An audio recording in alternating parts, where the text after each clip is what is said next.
This is our group video assignment for today. And now we may begin.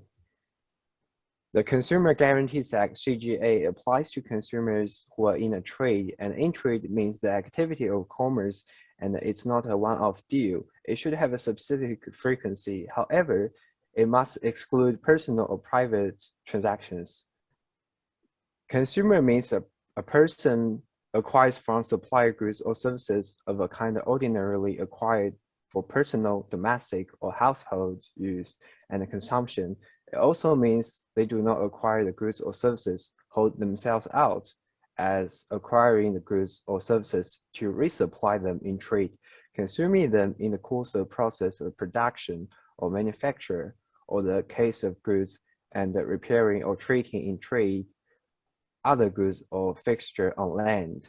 Businesses can be a consumer as well. It includes rental and free goods, but excludes goods donated by charity.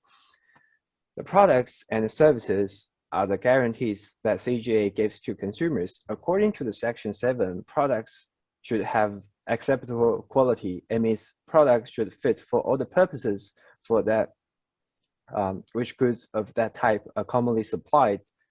They must be acceptable in appearance and finish. Beyond that, there are no minor defects on products, and they are safe and durable. However, reasonable consumers should consider the relevant circumstance, such as the nature of goods, prices, statements made about the goods on label or packaging, nature of the supplier and the context, and any representation made by the supplier or manufacturer. Moreover, as stated in Section 7, if the consumer has been told the defects be supplied the goods, or if the consumer has used the goods inappropriately or excessively, the supplier will not be held liable under the CGA.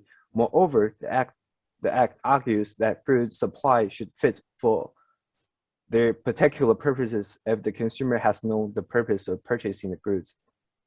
Other requirements, such as the goods should be delivered within a reasonable period of time, and that any service carried out should be of proper care and skills, are also included in Section 5 to 13 of the Act.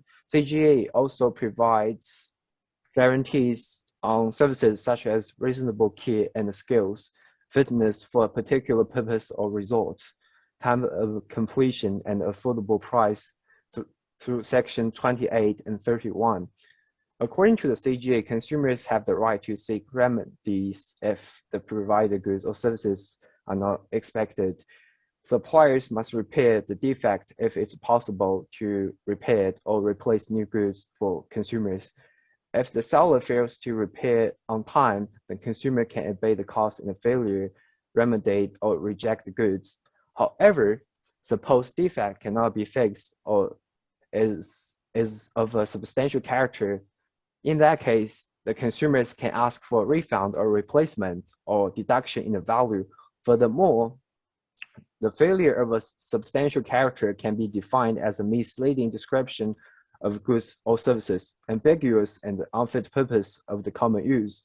Consumer can abate the loss and the damages for reasonable consequential loss by the failure of a substantial character.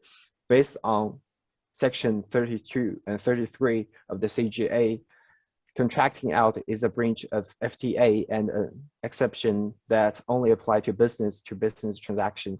In this circumstance, both parties have a writing argument that indicates CGA does not apply to this transaction. Then they need to be in trade and ensure the terms are fair and reasonable. For the practical consequences, if consumers complain the goods are not satisfied, safe, and fit normal use, suppliers have to repair or provide replacements or refund them. If there is a failure of a substantial character in goods or services, consumers can claim further potential damages and loss that is foreseeable. All right, this is the end of our recording.